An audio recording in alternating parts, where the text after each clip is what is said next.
जय हिंद मेरे प्यारे दोस्तों। आपका अपना channel reading time A satisfactory solution of GK में आपका स्वागत है। तो आज हम लोग रोशन आनंद सर का यानी कि बिट्टू ओझा सर टीम का जो बिहार दरोगा का जो सेट हम लोग लगा रहे थे उसी का आज सेट नंबर 8 देखेंगे। तो आज का पहला क्वेश्चन देखते हैं कि आज का पहला क्वेश्चन क्या है। आज का पहला क्वेश्चन कह रहा है कि कौन सूफी संत महबूब ए इलाही कहलाता था। क्वेश्चन कह रहा है कि कौन सूफी संत महबूब ए इलाही कहलाता था। तो ये आपका हो जाएगा शेख निजामुद्दीन औलिया जो था महबूब ए इलाही कहलाता था। अगला क्वेश्चन कह रहा है कि a little book of India celebrating 75 years of independence नामक पुस्तक के लेखक कौन है।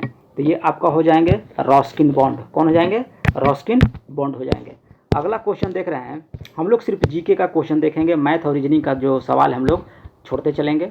अगला क्वेश्चन कह रहा है कि जनवरी 2023 में भारत में नए औषधि महानियंत्रक DCGI के रूप में किसे नियुक्त किया गया है। तो ये आपका नियुक्त किया गया है डॉक्टर राजीव सिंह रघुवंशी को नियुक्त किया गया है।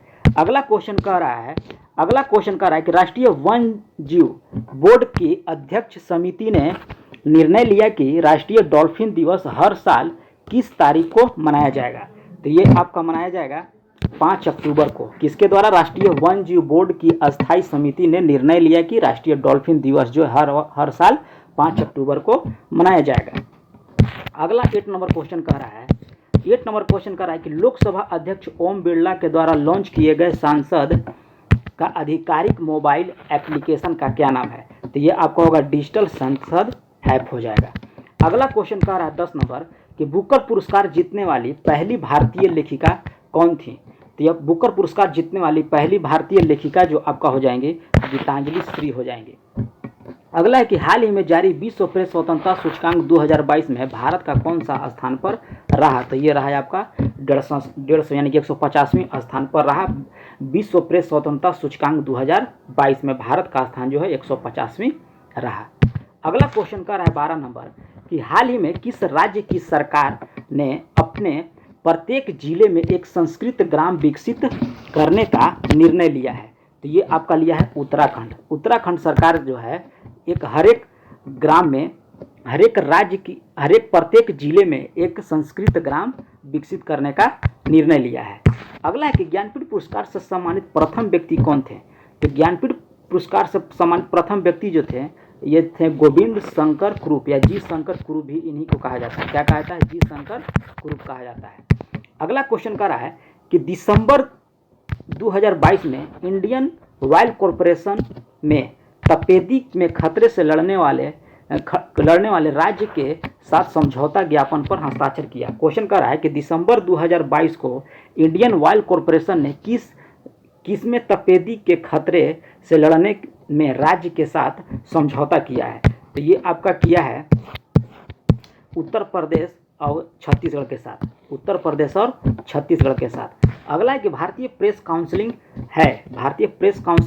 क्या है। तो ये आपका हो जाएगा आपका अर्ध न्यायिक वैधानिक संस्था है। भारतीय प्रेस काउंसिलिंग जो है एक अर्ध न्यायिक वैधानिक संस्था है। अगला है कि निम्नलिखित में से कौन भारत के सबसे युवा राष्ट्रपति थे। तो सबसे युवा राष्ट्रपति आपका हो जाएगा नीलम संजीवा रेड्डी जो थे भारत के सबसे युवा राष्ट्रपति थे।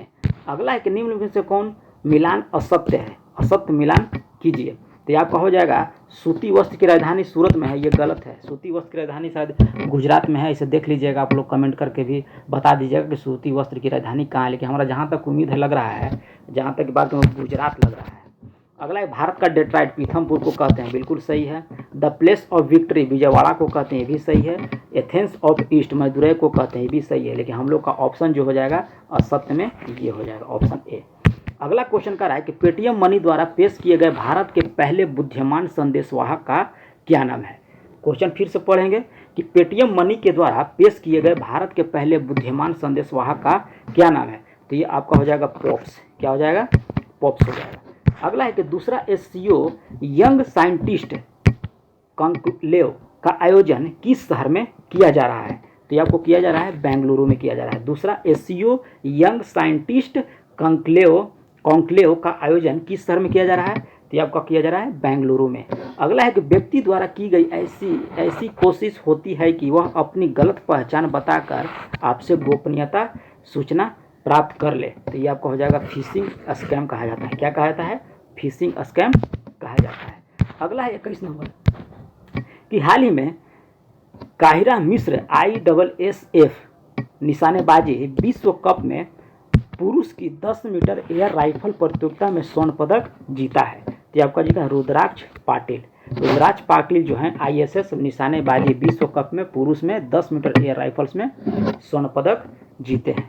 अगला है कि जैव ईंधन का संबंध निम्न से कौन सा कथन जो है सत्य नहीं है जैव ईंधन के बारे में? तो ये आपका हो जाएगा जैव ईंधन परिस्थिति अनुकूल होता है, बिल्कुल सही है।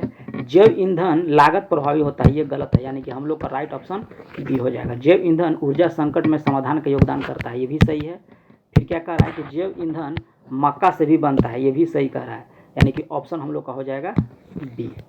अगला 23 नंबर क्वेश्चन कह रहा है, 23 नंबर हम लोग का क्वेश्चन कह रहा है कि से कढ़ाई से संबंधित फुलकारी का काम प्रसिद्ध है। तो ये आपका हो जाएगा पंजाब में। कढ़ाई से संबंधित फुलकारी का संबंध जो है काम प्रसिद्ध है पंजाब में। अगला है कि किस संस्था को G20 विज्ञान कार्य समूह का सचिवालय नामित किया गया है? तो ये आपका किया गया है IISc बेंगलुरु को नामित किया गया है। वहीं 25 नंबर क्वेश्चन कह रहा है कि नोबेल पुरस्कार नहीं जीता है, कौन सा व्यक्ति हैं जिन्हें नोबेल पुरस्कार नहीं दिया गया है? तो ये जगदीश चंद्र बोस को जो है हम लोग नोबेल पुरस्कार नहीं मिला है।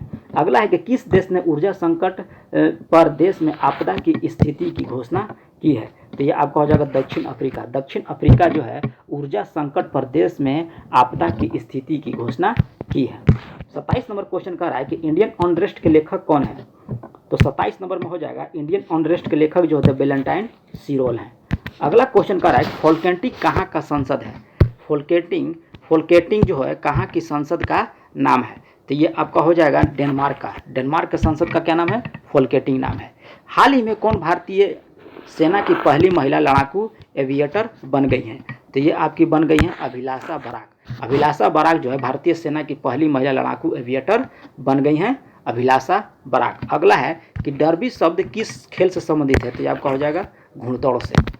अगला है 31 नंबर कि निम्नलिखित पर विचार कीजिए और कूट का आंसर दीजिए। तो ये आपका कह रहा है प्रकाश संश्लेषण, शोषण, जैव पदार्थ का अपक्ष, ज्वालामुखी। उपरोक्त में से कौन सी क्रिया पृथ्वी के कार्बन चक्र में कार्बन डाइऑक्साइड जोड़ती है? तो ये आपका हो जाएगा, ये जोड़ती है शोषण जोड़ती है, जैव पदार्थ अपक्ष जोड़ती है और ज्वालामुखी क्रिया जोड़ती है, यानी कि ऑप्शन हो जाएगा 2, 3 और 4, यानी कि ऑप्शन हो जाएगा हम लोग को सी। अगला क्वेश्चन कह रहा है कि राष्ट्रीय पर्यावरण अभियांत्रिक शोध संस्था यानी कि नीरी कब और कहाँ स्थापित किया गया था? तो ये नीरी जो है हम लोग को स्थापित किया गया था 1958 ईस्वी में नागपुर में स्थापित किया गया था। कहाँ किया गया था? 1958 में नागपुर में किया गया। भारत में मिट्टी बचाओ आंदोलन का प्रारंभ कहाँ से हुआ? तो भारत में मिट्टी बचाओ आंदोलन का प्रारंभ जब होशंगाबाद मध्य प्रदेश से हुआ है। कौन सा आंदोलन? मिट्टी बचाओ आंदोलन। अगला 34 नंबर क्वेश्चन का रहा है कि दिल्ली सल्तनत के तुगलक राजवंश का अंतिम शासक कौन था? तो तुगलक वंश का अंतिम शासक कौन था? नसरुद्दीन अहमद था। दिल्ली सल्तनत के तुगलक राजवंश का अंतिम शासक कौन था? नसरुद्दीन अहमद था। अगला क्वेश्चन का रहा है कि कौन सा ताप की एसआई इकाई है? तो ताप का एसआई इकाई जो होता है केल्विन होता है। अगला 36 नंबर क्वेश्चन का रहा है कि किस देश ने उत्कृष्ट महिला क्रिकेटर को सम्मानित करने के लिए डेबी हॉकले मेडल शुरू करने की घोषणा की है? तो ये आपका किया गया है न्यूजीलैंड। न्यूजीलैंड के द्वारा महिला क्रिकेटर को सम्मानित करने के लिए डेबी हॉकले मेडल देने की शुरुआत की है। अगला क्वेश्चन कह रहा है 38 नंबर क्वेश्चन कह रहा है कि श्रेणी 1 यानी कि लीवर का उदाहरण है, यानी कि प्रथम श्रेणी के लीवर का उदाहरण आपका हो जाएगा प्लायर। प्लायर जो है प्रथम श्रेणी का उदाहरण है। 39 नंबर क्वेश्चन कह रहा है कि न्यूटन के शीतलीकरण निम्न में से किसकी एक विशेष स्थिति है? तो ये होगा स्टीफन के नियम का। न्यूटन का शीतलीकरण नियम जो है स्टीफन के नियम से संबंधित है। अगला है कि मानव मस्तिष्क में ध्वनि की अनुगुंजन कितनी देर तक रहती है? तो ये रहता है 0.1 सेकंड तक। मानव मस्तिष्क में ध्वनि का अनुगुंजन जो है ये 0.1 सेकंड तक रहती है। 41 नंबर क्वेश्चन कह रहा है कि जब प्रकाश नेत्र में प्रवेश करता है तो अधिकांश अपवर्तन कहाँ होता है? तो ये आपका हो जाएगा स्वच्छ मंडल यानी कार्नियों पर होता है। कहाँ होता है? कार्नियों पर होता है। जब प्रकाश नेत्र में प्रवेश करता है तो अधिकांश अपवर्तन कहाँ होता है? स्वच्छ मंडल कार्नियों पर होता है। अगर किसी चालक का प्रतिरोध आधा कर दिया जाए तो इसका ऊष्मीय प्रभाव क्या होगा? तो ये हो जाएगा, ये भी आधा हो जाएगा। अगर किसी चालक का प्रतिरोध आधा कर दिया जाए तो इसका ऊष्मीय प्रभाव भी आधा हो जाएगा। वहीं 43 नंबर क्वेश्चन का रहा है कि कौन सा तत्व अधिकतम संयोजी इलेक्ट्रॉन को दर्शाता है? तो यह करता है एफ यानी कि फ्लोरीन। अगला है कि रेडियम किस खनिज से प्राप्त किया जाता है? तो रेडियम जो है आपका पिच ब्लेड से प्राप्त किया जाता है। अब रेडियम किसका अयस्क है? तो पिच ब्लेड। यदि पिच ब्लेड किसका अयस्क है तो रेडियम का भी हो जाएगा। अगला है कि निम्नलिखित में से कौन विसरित नहीं होगा? तो विसरित माने क्या होता है? फैलना। अगरबत्ती का धुआं नहीं फैलता है, फैलता है। इत्र का वाष्प नहीं फैलता है, फैलता है। धुआं नहीं फैलता है, फैलता है। यानी कि मेथी का पाउडर जो है नहीं फैलता है। अगला क्वेश्चन कह रहा है कि किस तत्व तक अष्टक नियम लागू किया गया था? यानी कैल्शियम तक जो है अष्टक नियम लागू हुआ था। गोबर गैस का मुख्य तत्व कौन सा है? तो गोबर गैस का मुख्य तत्व हो जाएगा आपका मीथेन। अगला है कि समस्थानिकों में क्या होता है? तो समस्थानिकों में हम लोग का हो जाएगा कि समान भौतिक गुण और विभिन्न रासायनिक गुण होते हैं। गलत। विभिन्न भौतिक गुण होते हैं और समान रासायनिक गुण होते हैं, यानी कि 2 और 3 सही हो जाएगा। अगला है कि केंद्रीय नियोजित अर्थव्यवस्था में आर्थिक क्रिया पर किसका नियंत्रण होता है? ये आपका हो जाएगा सरकार का। केंद्रीय नियोजित अर्थव्यवस्था में आर्थिक क्रिया किसका नियंत्रण होता है? तो ये हो जाता है आपका सरकार का। 50 नंबर का है कि हमारे रहन सहन के स्तर को प्रभावित करता है। तो कौन करता है? तो ये आपका हो जाएगा प्रति व्यक्ति आय जो है हमारे रहन सहन के स्तर को प्रभावित करता है। अगला क्वेश्चन कर रहा है कि वह अवस्था जिसमें मुद्रा का मूल्य गिर जाता है और कीमतें बढ़ जाती हैं क्या कहलाती है? तो ये आपको कहलाती है मुद्रास्फीति। क्या कहलाती है? मुद्रास्फीति कहलाती है।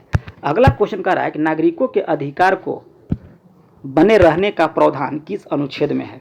तो ये आपका हो जाएगा अनुच्छेद 10 में है। नागरिकों के अधिकार को बने रहने का प्रावधान जो है अनुच्छेद 10 में है। सभी व्यक्ति पूर्णतः और समान रूप से मानव हैं, यह सिद्धांत जाना जाता है किसके द्वारा? तो ये हो जाएगा सार्वभौमिकता के द्वारा। सभी व्यक्ति पूर्णतः और समान रूप से मानव है, सार्वभौमिकता के सिद्धांत के द्वारा। अगला है कि निम्नलिखित में से इनमें से किस राज्य को अनुच्छेद 371 के तहत विशेष दर्जा प्रदान किया गया था? तो यह को किया गया था नागालैंड को। नागालैंड जो है 371 के तहत विशेष राज्य का दर्जा प्रदान किया गया था। संविधान के अनुसार इनमें से कौन राष्ट्रपति की विधायिक शक्ति कौन सी है? तो ये आपका हो जाएगा संसद के 17वासन करना जो होता है। राष्ट्रपति का विधायिक शक्ति है संसद के 17वासन करना। वहीं 56 नंबर क्वेश्चन का रहा है कि निम्नलिखित राज्य या संघ शासित क्षेत्र के समूह में से किसकी लोकसभा में केवल 1 सीटें हैं? तो ये आपका हो जाएगा चंडीगढ़, सिक्किम और मिजोरम में लोकसभा सीटों की संख्या 1 है। अगला है कि बिना विधानसभा का सदस्य निर्वाचित हुए कोई मंत्री किस समय तक पद पर बना रह सकता है? तो ये आपका हो जाएगा 6 माह तक बना रह सकता है। अगला है कि राज 3007 यानी कि 3077 एक प्रजाति है, किसकी है? तो यह आपका हो जाएगा गेहूं की प्रजाति है। अगला है कि निम्नलिखित उच्च न्यायालयों में से कौन एक से अधिक राज्य या केंद्र शासित प्रदेश का न्यायालय है? तो यह हो जाएगा मुंबई का। मुंबई और खुद गोवा का है। अगला है कि भारत के मुख्य निर्वाचन आयुक्त की पदअवधि क्या है? तो भारत के मुख्य निर्वाचन आयुक्त की पदअवधि जो हो जाएगा 6 वर्ष या 65 वर्ष की आयु तक वह रहेगा। जो भी इससे पहले पूरा हो जाएगा वह रिटायर हो जाएगा। अगला है 61 नंबर कि संविधान के किस अनुसंशोधन के अंतर्गत पिछड़े वर्ग के शिक्षण संस्थाओं में प्रवेश हेतु 27% आरक्षण दिया गया? तो ये आपको दिया गया 93 संशोधन के द्वारा जो है पिछड़े वर्ग आयोग के व्यक्तियों को शिक्षण संस्थाओं में 27% आरक्षण दिया गया है। अगला क्वेश्चन कर रहा है कि पंचायती राज से संबंधित निम्नलिखित समितियों को कालक्रम व्यवस्थित कीजिए और कूट को सही उत्तर चुनिए। तो आपका हो जाएगा सबसे पहले BR मेहता समिति, उसके बाद अशोक मेहता समिति, फिर JB राव समिति और LM सिंधिया समिति था। ऑप्शन हो जाएगा हम लोग का C। 63 नंबर को रहा है कि आंतरिक सुरक्षा अकादमी कहाँ अवस्थित है? आंतरिक सुरक्षा अकादमी जो आपका हो जाएगा माउंट आबू में स्थित है। माउंट आबू कहाँ है? राजस्थान में स्थित है। सुपरनोवा क्या है? तो सुपरनोवा जो एक मृत प्राय तारा है। अगला है 65 नंबर कि किस यूरोप की तेल की राजधानी कहा जाता है? तो यूरोप की तेल की राजधानी किसे कहा जाता है? एबरडीन को कहा जाता है। एबरडीन को जो है यूरोप का तेल की राजधानी कहा जाता है। निम्नलिखित में से कौन सा एक गर्म जल धारा है? तो ये आपका हो जाएगा ब्राजील की धारा जो है एक गर्म जल धारा है। अगला क्वेश्चन कर रहा है कि सूची 1 और सूची 2 को मिलाइए और स्थानीय पवन दिया है और उसका क्षेत्र दिया है। तो आपका 67 का हो जाएगा फोन। फोन कहाँ का है? तो फोन हो जाएगा आपका अलास्का का। अलास्का फोन कहाँ का हो जाएगा? अलास्का हो जाएगा। वहीं बी सिमुम जो है आपका कुर्दिस्तान का हो जाएगा। और वहीं सी नंबर देखा जाए तो आपका हो जाएगा सेंट एना कैलिफोर्निया का, और जोंडा जो है अर्जेंटीना का। यानी कि ऑप्शन हो जाएगा हम लोग का, ऑप्शन हम लोग का हो जाएगा बी। अगला क्वेश्चन कह रहा है, अगला क्वेश्चन देखते हैं 68 नंबर कह रहा है कि मानव भारतीय मानक समय की यमोत्तर नहीं गुजरती है। भारतीय मानक समय की यमोत्तर नहीं गुजरती है। तो ये आपका महाराष्ट्र से होकर नहीं गुजरती है। नर्मदा और तप्ती नदियाँ के मध्य स्थित है। तो नर्मदा और तप्ती नदियाँ जो है सतपुड़ा श्रेणी के मध्य स्थित हैं। अगला है कि निम्नलिखित तिथियों में से किस तिथि को दादर नगर हवेली और दमन और दीव अस्तित्व में आए थे? तो ये आपको आए थे 26 जनवरी 1920 ईस्वी को दादर नगर हवेली और दमन और दीव अस्तित्व में आए थे 26 जनवरी 1920 को। प्रोग्रैंडम सेल डेथ कोशिका और आणविक नियंत्रण क्या कहलाता है? तो ये आपका हो जाएगा एप्टोटिप्सिस कहलाता है। क्या कहलाता है? एप्टोटोसिस कहलाता है। 72 नंबर कह रहा है किस कौन सा ऊतक जो लार ग्रंथियों तथा श्वेत ग्रंथियाँ पाई जाती है? किस ऊतक में, कौन से ऊतक में लार ग्रंथियाँ और श्वेत ग्रंथियाँ पाई जाती हैं? तो ये होगा क्यूबाइडल एपिथेलियम ऊतक में जो है लार ग्रंथियाँ और श्वेत ग्रंथियाँ पाई जाती है। अगला है चेचक के प्रति टीकाकरण में समावेश किया जाता है। चेचक के प्रति टीकाकरण में समावेश किया जाता है। तो ये किया जाता है जीवित प्रतिरक्षियों का। अगला है कि निम्नलिखित कौन सा एक विकल्प सुमेलित है? तो ये आपका हो जाएगा क्लोरोफाइसी हरा सवाल होता है, फियोफाइसी भूरा सवाल और रोडोफाइसी लाल सवाल। यानी कि ऑप्शन 3 यानी कि तीनों सही है। क्लोरोफाइसी को हरा सवाल कहा जाता है, फियोफाइसी को जो हो जाएगा भूरा सवाल और रोडोफाइसी का लाल सवाल कहा जाता है। अगला है 75 नंबर के निम्न तापक्रम पर कौन सी जंतु की प्रसुप्ति को क्या कहते हैं? निम्न तापक्रम पर किसी जंतु की प्रसुप्ति को यानी कि डोरमेंसी को क्या कहा जाता है? तो ये कहा जाता है हाइबरनेशन कहा जाता है। सर्वाधिक प्रकाश संश्लेषी क्रियाकलाप कहाँ चलता है? तो ये आपका चलता है प्रकाश के नीले और लाल क्षेत्र में चलता है। सर्वाधिक प्रकाश संश्लेषी क्रियाकलाप कहाँ चलता है? प्रकाश के नीले और लाल क्षेत्र में चलता है। 77 नंबर का है कि प्याज का खाने योग्य भाग कौन सा होता है? तो प्याज के खाने योग्य भाग जो हो जाएगा हम लोग का गूदेदार पत्ता हो जाएगा। क्या हो जाएगा? गूदेदार पत्ता हो जाएगा। वहीं 78 नंबर क्वेश्चन देखते हैं।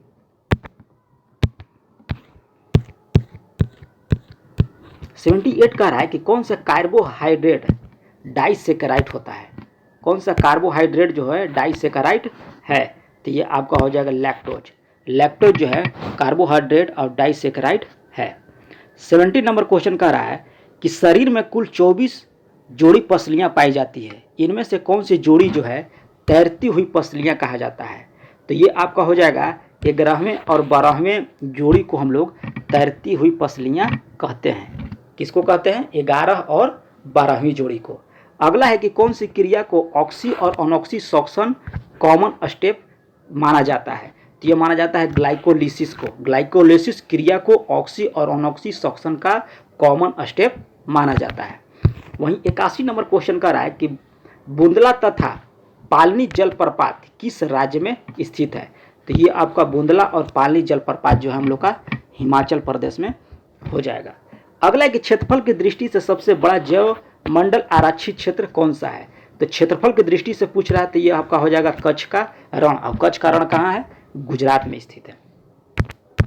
अगला क्वेश्चन का रहा 83 नंबर कि वाइल्ड जयपर किस संस्था के द्वारा विकसित किया गया? तो ये आपको किया गया टेरी के द्वारा।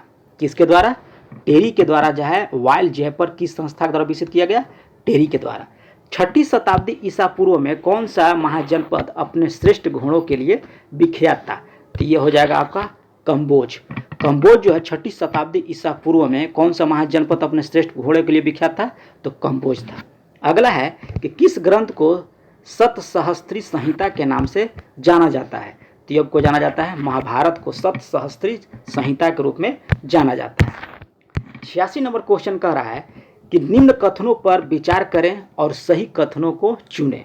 तो 86 नंबर में हो जाएगा हम लोग का, ऋग्वेदी काल में महिला यज्ञ कार्य में भाग नहीं ले सकती थी, लेती थी। ये हो जाएगा आप लोग का गलत। ऋग्वेदी काल में बाल विवाह, सती प्रथा और पर्दा प्रथा का प्रचलन नहीं था, बल्कि ये सही कह रहा है। विधवा विवाह प्रथा और दास प्रथा का प्रचलन था, यानी कि ऑप्शन हो जाएगा हम लोग का 3।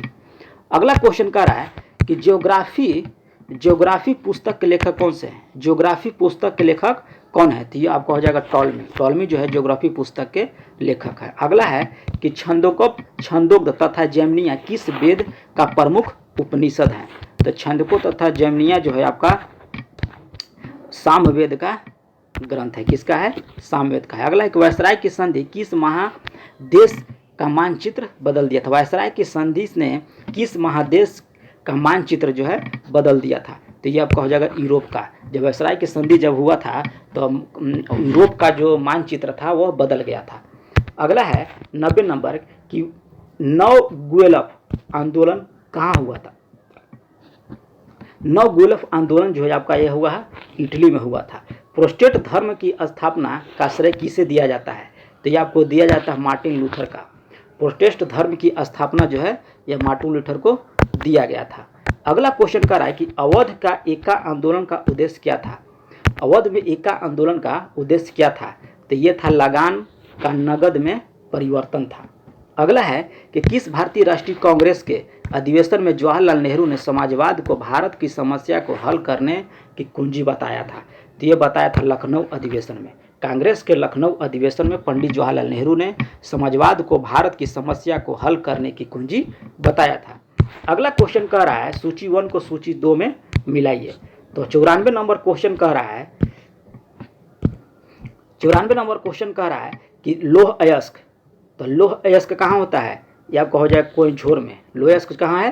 कोइंझोर में। और तांबा होता है आपका खेतड़ी में। और कोयला जो हो जाएगा कोरबा और अभ्रक हो जाएगा कोडरमा, यानी कि ऑप्शन हो जाएगा हम लोग का सी। अगला नेक्स्ट क्वेश्चन देख रहे हैं 95 नंबर। इसमें भी कह रहा है लेखक और कृतियाँ। बंकिम चंद्र चटर्जी। तो बंकिम चंद्र चटर्जी जो आपका हो जाएगा,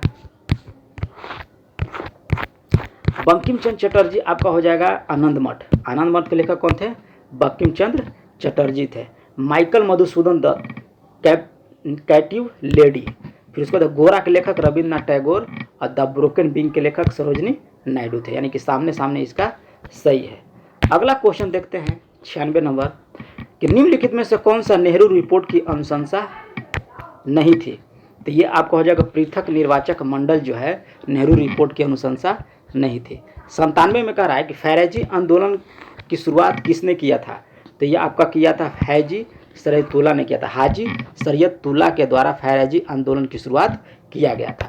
अगला है कि 801 ईस्वी की बसिन की संधि पर हस्ताक्षर किसके माध्यम से किया गया था?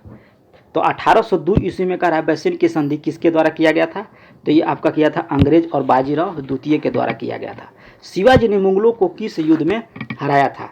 तो ये आपका रहा था सलहार के युद्ध में। सलहार के युद्ध में शिवाजी ने मुगलों को हराया था। अगला और लास्ट क्वेश्चन कह रहा है कि मुगल शहजादा जिसने श्रीनगर गढ़वाल में आश्रय लिया था वह कौन था? तो यह हो जाएगा सुलेमान सिकोह था। तो ये रहा हम लोग का आज सेट नंबर 8 का 100 क्वेश्चन। कितना नंबर आया कमेंट में ज़रूर लिखिए, और चैनल पर पहली बार हैं तो चैनल को सब्सक्राइब कर लीजिएगा, बेल आइकन को बता दीजिएगा, और कमेंट में ज़रूर लिखिएगा कि कैसा सेट लगा, और लाइक बटन जरूर दीजिएगा, क्योंकि देख रहे हैं कि 200-300 जा रहा है व्यू और लाइक 5-6 है, इसलिए लाइक बटन को भी दबा दीजिएगा और शेयर जरूर कर दीजिएगा। ग्रुप अगर हो फेसबुक का हो चाहे व्हाट्सएप ग्रुप जो भी हो शेयर कर दीजिएगा, क्योंकि और लोग जो आप लोग को भाई हैं वो भी पढ़ सकें। तो मिलते हैं नेक्स्ट वीडियो में, तब तक के लिए धन्यवाद।